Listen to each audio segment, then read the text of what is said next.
അപ്പോൾ ആദ്യം തന്നെ നമ്മുടെ ഇതിന് വേണ്ടി ഞാനിപ്പോൾ 1.5 കപ്പ് അരിപ്പൊടിയും 1.5 കപ്പ് മൈദയും എടുത്തിട്ടുണ്ട്. നമ്മൾ എടുക്കുമ്പോൾ സമമായിട്ട് എടുക്കാൻ ശ്രദ്ധിക്കുക. കുറച്ച് ഉപ്പും ആവശ്യത്തിനുള്ള ഉപ്പും ചേർത്തിട്ട് നന്നായിട്ട് ഒരു ടൈറ്റിൽ തന്നെ ഇത് കുഴച്ചെടുക്കണം. നമ്മൾ അധികം ലൂസായി പോകരുത്, നല്ല ടൈറ്റിൽ ഇതുപോലെ കുഴച്ചെടുക്കാം. പിന്നെ ഇത് കുഴച്ചതിന് ശേഷം നമ്മൾ റെസ്റ്റ് ചെയ്യാൻ വയ്ക്കൊന്നും വേണ്ട, നമുക്ക് അപ്പോൾ തന്നെ നമുക്ക് പരത്തി ചുട്ടെടുക്കാം.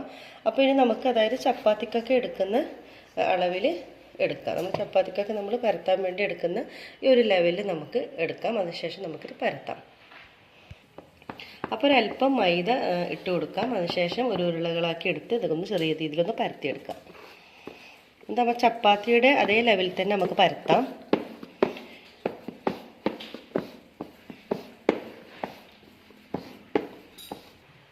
അപ്പോൾ വളരെ ചപ്പാത്തിക്കൊക്കെ പരത്തുന്നത് അതേ ലെവലിൽ നമ്മൾ പരത്തിയെടുക്കാം.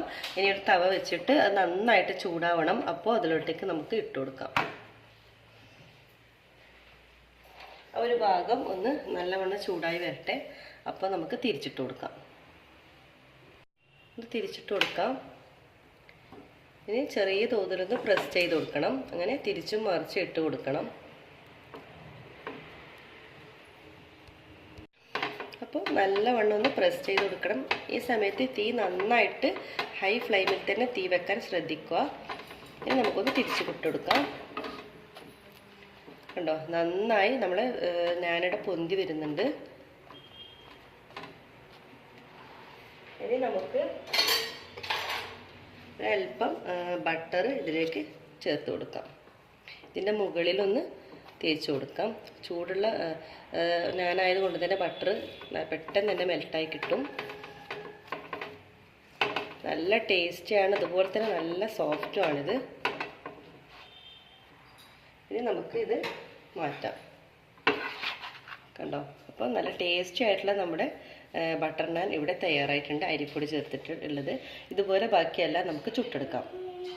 അപ്പോൾ നല്ല ടേസ്റ്റി ആയിട്ടുള്ള നമ്മുടെ ബട്ടർ നാൻ ഇവിടെ തയ്യാറായിട്ടുണ്ട്. ഞാനിപ്പോൾ സെർവ് പ്ലേറ്റിലോട്ടേക്ക് മാറ്റി. കണ്ടു, വളരെ എളുപ്പത്തിൽ തയ്യാറാക്കാൻ പറ്റും. അതുപോലെ തന്നെ നല്ല സോഫ്റ്റുമാണിത്.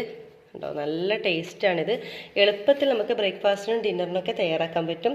കുട്ടികൾക്ക് എല്ലാവർക്കും ഒരുപോലെ ഇഷ്ടപ്പെടുന്ന ഈ ബട്ടർ നാൻ നിങ്ങളെല്ലാവരും ട്രൈ ചെയ്ത് നോക്കണം. അതുപോലെ തന്നെ അതിൻ്റെ ഫീഡ്ബാക്ക് അറിയിക്കാൻ മറക്കരുത്. അതുപോലെ തന്നെ താഴെ കമൻറ്റ് ബോക്സിൽ നിങ്ങൾ കമൻറ്റൊക്കെ ഇടണം. അപ്പോൾ ഇതുവരെ സിനാസ് കിച്ചൺ സബ്സ്ക്രൈബ് ചെയ്യാത്തതുണ്ടെങ്കിൽ തീർച്ചയായും സബ്സ്ക്രൈബ് ചെയ്യുക, ലൈക്ക് ചെയ്യാനും ഷെയർ ചെയ്യാനും മറക്കരുത്. അപ്പോൾ എല്ലാവർക്കും ഒരിക്കൽ കൂടി താങ്ക് യു.